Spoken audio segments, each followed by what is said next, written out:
Hi, everyone.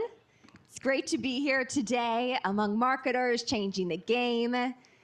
I'm Kristen with the New York Stock Exchange. I'm a content strategist and senior content creator, and honored to be joined by Greg Boosin, CMO of Equitable Financial, just a bit over 100 days into this new role. Greg, congratulations. Thank you, Kristen. Thanks for taking the time to do this. Of course. You probably know Greg. He spent nearly 20 years at MasterCard in sales, marketing, and investor relations, and most recently at MasterCard as its Executive Vice President of Global B2B and Product Marketing.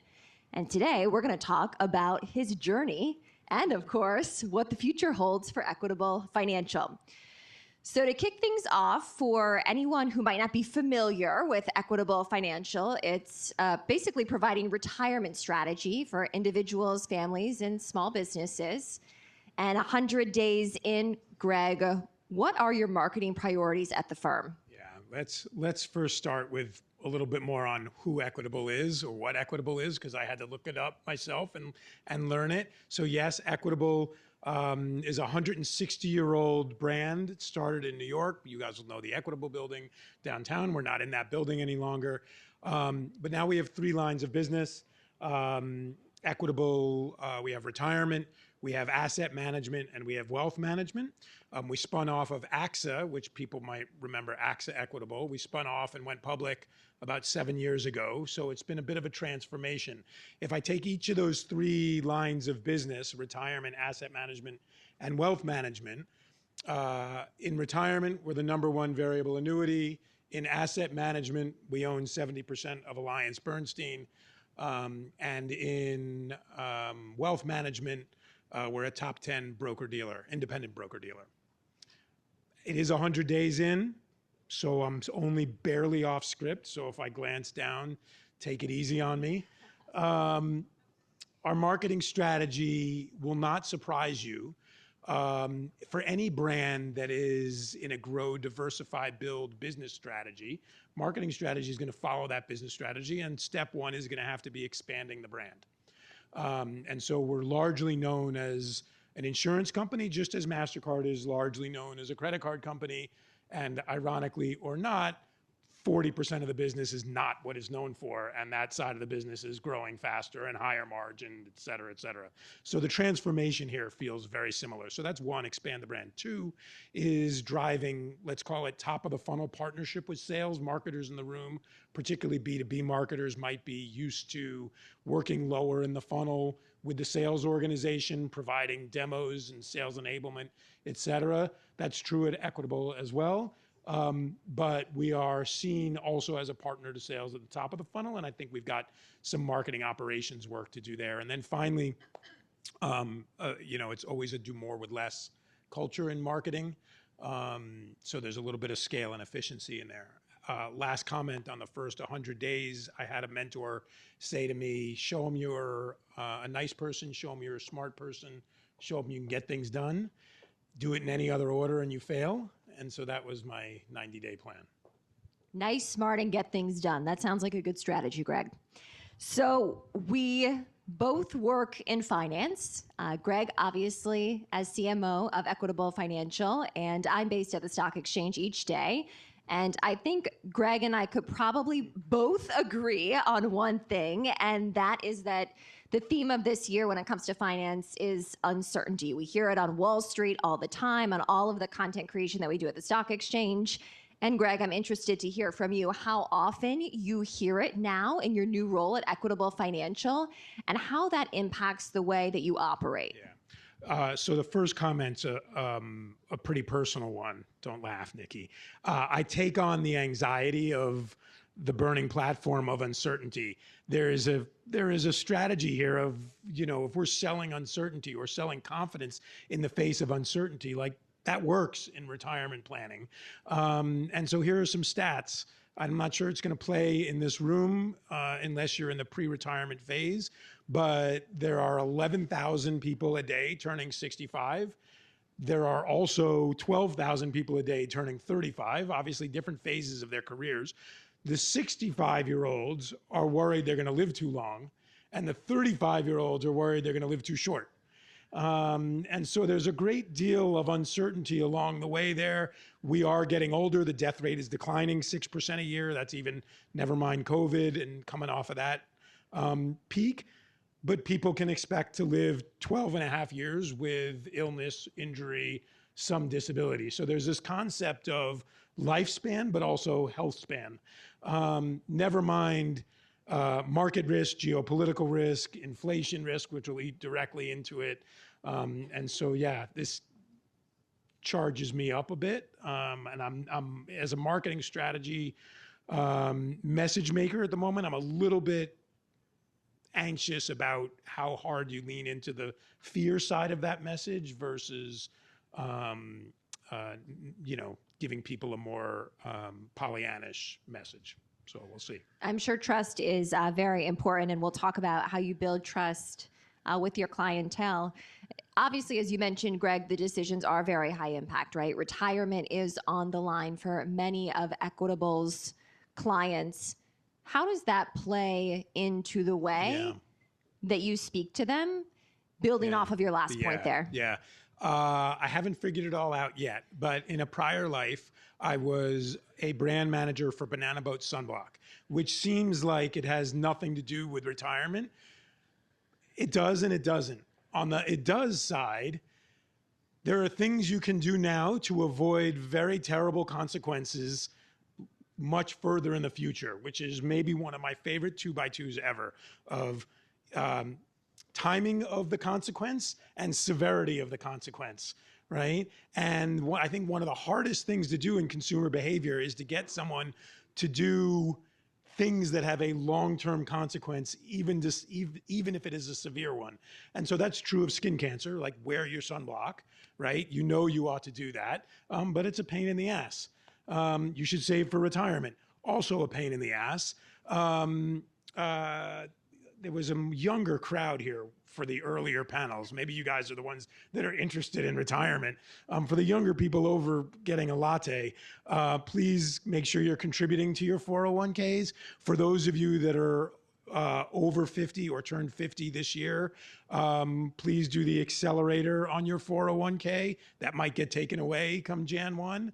And so that's an extra $7,500. Here's where they differ. Don't look at your questions yet. I got a long way to go on this answer. Where retirement differs from sunblock is that sunblock's also fairly easy. Apply and reapply. Retirement is really quite challenging. There's a lot of things. Oh, hi, Trace. There are a lot of things that I need to save for and pay for, as I'm building a career, raising a family, et cetera, et cetera. And so it can be complex. And so we play into the advice. The advice seeking is very much on the upswing here. Never mind AI, right? Now you're getting into the triangle of trust here of, do we trust AI to give that advice or not trust AI to give that advice? Then you have the different psychographics of advice seekers. There are DIYers. There are people that want confirmation that they're doing the right thing. And then there are people that want to completely outsource it. And so that's where we play into it. It is interesting. And despite the uncertainty with what was a 20% drop in the market and what many people on Wall Street said was pressure from retirees to the White House to reverse course on some of those tariffs to help those 401ks. We do see the market, in fact, this morning, I believe, yesterday closing at its 32nd record high, the S&P 500 this year. So staying the course. I think there's a famous line. It's time in the market versus timing the market is something that can be, considered here. Which means get in early, right? Proper planning prevents poor performance. Exactly. You mentioned artificial intelligence, and I do want to drill down on that a little bit, Greg, because we are talking about innovation here when it comes to marketing and technology, and certainly artificial intelligence has also been a key buzz term really across industries, changing goals and work streams while at it. Yeah. How is Equitable tapping into AI? I'm going to comment, having listened to some of the other panels before I get to Equitable, I found some interesting juxtapositions. The gentleman from IBM said, here's the probability of this person winning at every point, at every shot in the golf match. And then the guy from MGM was like, well, we're going to make money off betting. I'm a big Formula One fan. Formula One for one season had a meter that was like, here's your percent chance of overtake in the next lap. Like, can I bet on that? Like, can I get an agent to go to bet MGM to bet? Anyway, someone's going to make a lot of money on that while there's inefficiency in the betting market. That's not what we do at Equitable. At Equitable, I'm certain, look, 100 days in, I'm sure there's a ton of AI on the actuary side, et cetera, but I'll talk about the marketing side of it. And I'll borrow from Gartner. I feel like AI in marketing is over the peak of the hype cycle and headed towards the trough of disillusionment. And that is because it's all efficiency based. And like the gentleman from IBM, the responsibility for AI sits on my MarOps team. And I think that now that I've heard someone say that out loud, that's wrong, because it means that all my initiatives are efficiency initiatives. At MasterCard, we launched the RFP factory that took the time from 10 days and a lot of brain damage down to 8 hours, including non-business hours. And there was a lot more control and effective messaging. At Equitable, we look at it in terms of writing briefs, using in-house creative. When I talk to my team, I hear a lot of fear coming from the team about AI. But as a marketer, let's reframe that for a second. Like, we are not the biggest team in financial services, right? Like, not even close. But if I can make one person into 3 people, then now I've reframed it for them and said, look, like, you might not lose your job to AI. You could lose your job to someone who knows AI. And knows how to use it to the best of their advantage. I have one last comment here. My brother-in-law is on the agency side, and he said something that I thought was brilliant about a week ago, which is generative AI is the solve for writer's block. You might be used to staring at a blank page and not know what to write, but at least you can frame the problem and have something spit back at you to catalyze your thinking. I think that's a good way to look at it. And technology obviously can do a lot. It can make work streams efficient, as you mentioned. But we know that it can't do everything, right? And there still is much power in storytelling. How do you define success as a CMO and still tap into that human trust? Yeah. So 22-year-old me that started at JP Morgan is surprised when I was thinking about this answer. I have come to believe that creativity is the last competitive advantage. And I mean that in the broadest sense. The books that I find that I keep giving my team are The Creative Act and A Beautiful Constraint. The Creative Act, I'll let you read. I won't do any justice in giving a synopsis to that. A Beautiful Constraint pretty much says, in a world of no constraints, you don't need creativity. If you want to force creativity, implement a constraint. Give someone an obstacle to jump over. See my aforementioned comment, we're always being asked to do more with less. Like, the constraints are there.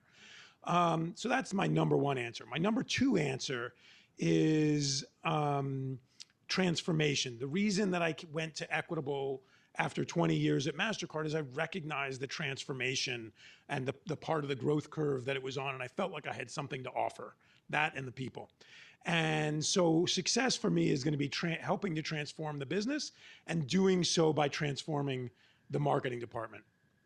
And if I could leave with maybe one last very literal answer to your question, something I'm trying to drum into my team on an individual level. I think everyone should have 5 objectives, and maybe this is the right time of year for a comment like this. Bucket 1 should be the business objectives. We said marketing strategy follows business strategy. The business objectives of the organization that you're part of. So mine are at the largest level. If you're part of the retirement group, it should be the retirement objectives. Bucket 2 is always the hardest. What are the marketing objectives that ladder up to those business objectives? And particularly when you're dealing with attitudes, that can be quite challenging. The third one is where every marketer loves to put their objectives, which is, what are my deliverables? I'm going to do these 20 things by December 31st. Okay, well, let's pace that out. What are you going to do by month? Say we hit number 2 to hit number 1. Bucket 4 is, what are you going to do to advance the discipline? Marketing is changing now more than ever before. It's always changing. That's the beauty of marketing. What are you going to do to advance the discipline of marketing inside of our company? And then bucket 5 is, if I'm want you to be your creative best self, I need to leave you time to invest in yourself. So what are you going to do to bring your whole self to work? You're going to gain weight, lose weight, work on your anxiety, spend more time. I wasn't talking to you when I said gain weight, but you looked up. You were like, wait, what? Make yourself the best version of yourself, because I think you're most creative when you're in that mode. I'm hoping we can go off script here, Greg. Please, because the script is done. I did miss some points along the way here, but maybe they can factor into this question. Great. So you're 100 days in.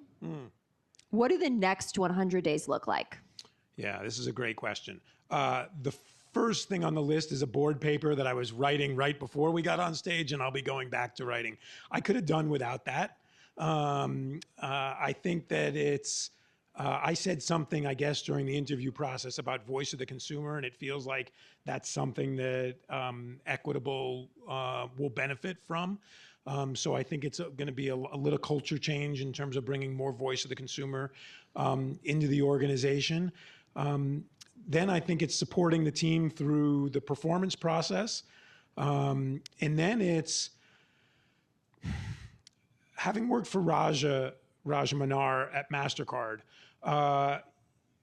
The most embarrassed but best conversation I ever had with him was about Kaizen and Kaikaku. Kaizen is little step changes. Kaikaku is big step changes. And Raja said to me once during a quarterly business review in front of my whole team, like, Greg, every quarter you come in here and you're telling me how you're doing a little bit better and a little bit better. And he's like, but that's great, you need to do that. But what I need more from you is more step function changes. And from that, and he told a whole long story about his teacup with a piece of friction tape and a piece of cork on the bottom. I can never look at a corksicle the same. From that moment on, and that was 5-7 years ago, I've had 10 Kaizen projects and 10 Kaikaku projects in any given year. And 8 of the 10 Kaizen need to hit, but only 2 of the 10 Kaikaku need to hit. And so the rest of my year will be looking at, okay, I've written my strategy for 2026. Now what are the initiatives, Kaizen and Kaikaku, going into 2026? Going back to uncertainty, if we could, just because we know it was tariffs earlier this year. Now it's a government shutdown that doesn't show any signs of reopening immediately. I saw on the news networks this morning starting to impact holiday travel. And of course, just certain airports in general. And how much in your role as a chief marketing officer do you follow the day-to-day news cycle, and how does or does not that inform your strategy?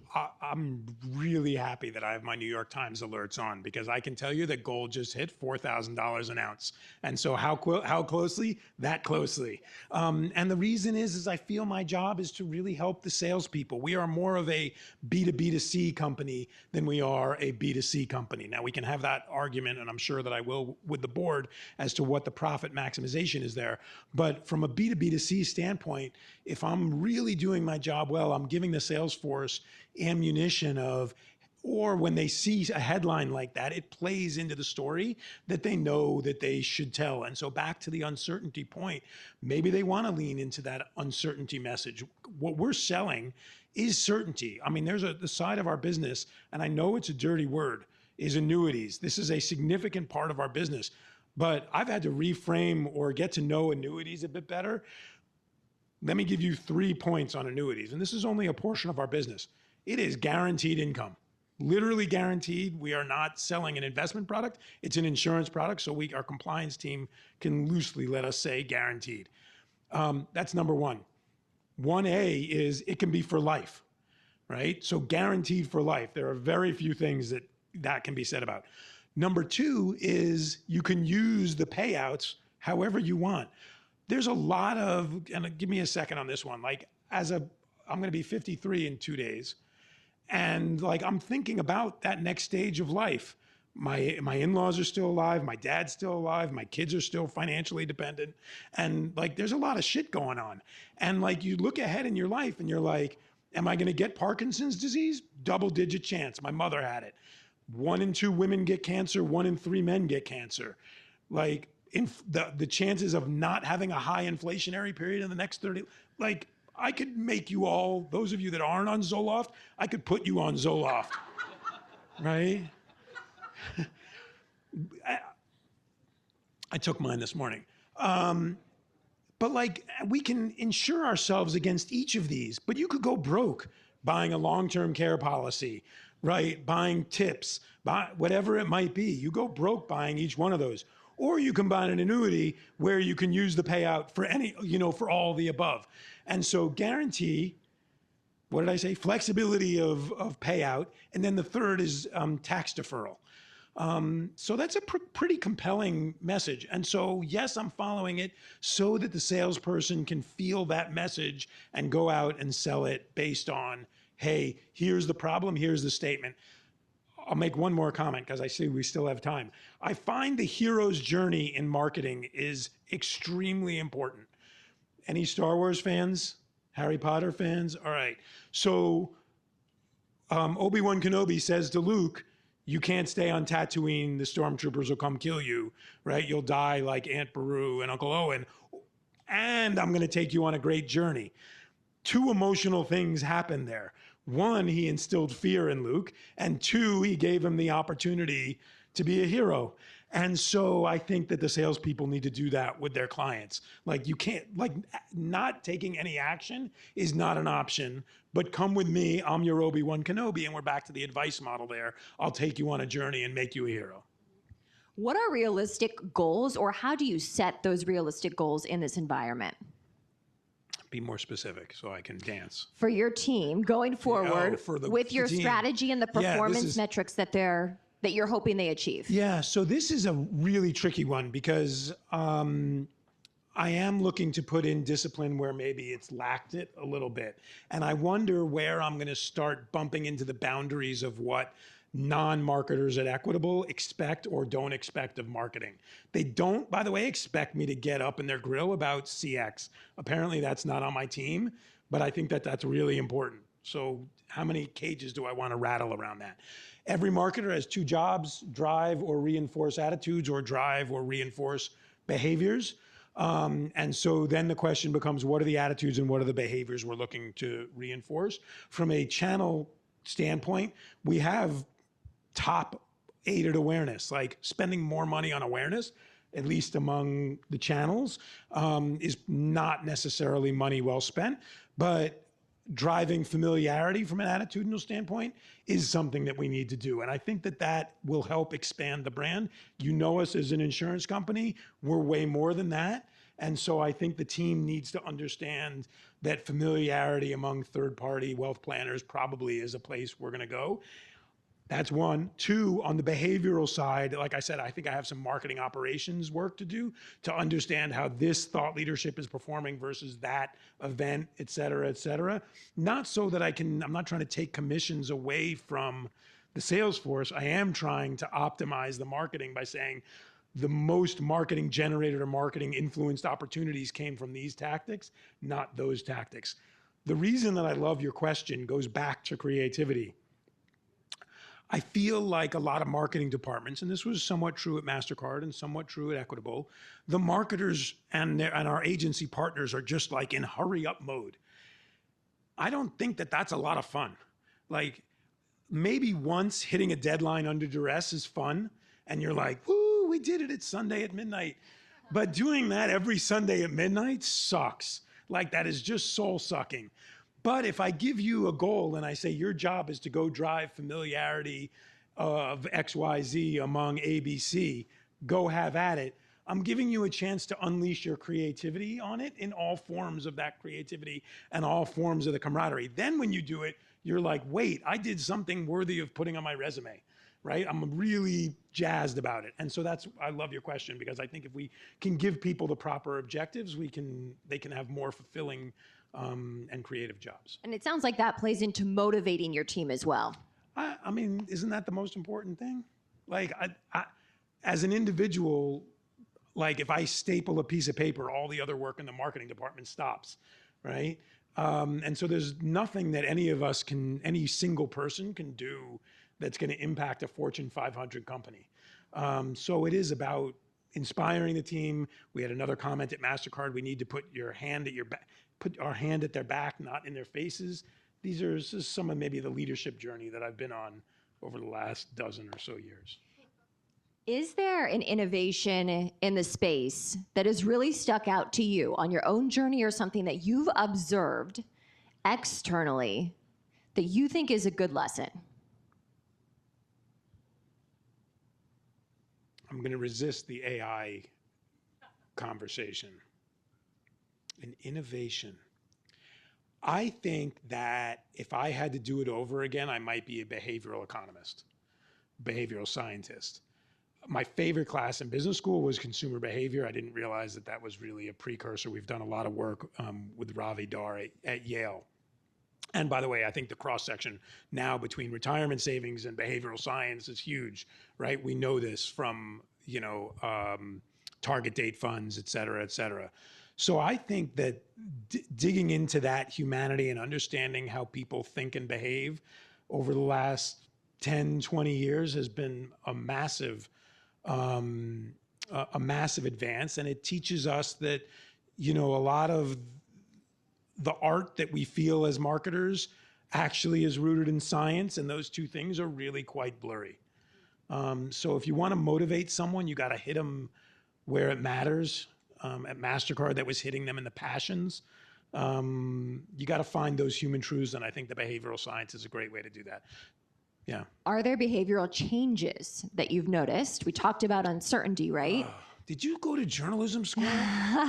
Jesus. That are impacting the way that you navigate? It's a great question. I'm now more looking at the Earth or the US from the moon, and there are trends that I think maybe like a PE shop would look. I should look at my category the way a PE shop would look at the category. Like, what are the generational big trends?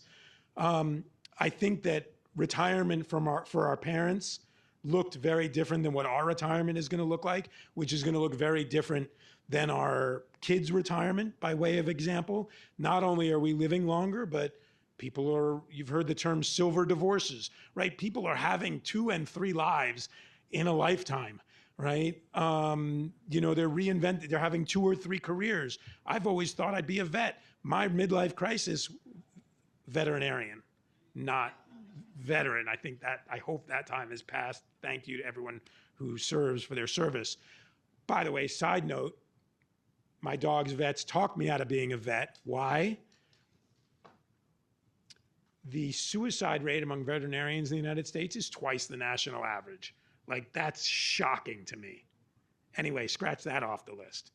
My midlife crisis is, what does 50 to 60 look like, and what does 60 plus look like? And I think these are the behavioral differences. There's no way my dad was thinking, after leaving the schmata business in the garment district in New York, what he was doing as his next career. He's like, fuck it, I'm done. Right? And if I run out of money, you're paying me back. Right? Like, that is his retirement plan. So yeah, I think life is longer and people are working through that. We have just about 3 minutes left. So Greg, I know you mentioned, obviously, you've come empowered with a lot of statistics and notes here. And I'm learning it. Like, it's not soaked into me the way it is at MasterCard. Ask me something about payments. I'll whip it off without looking at the notes. Anything else you want to leave the audience with? Oh, that's terrible.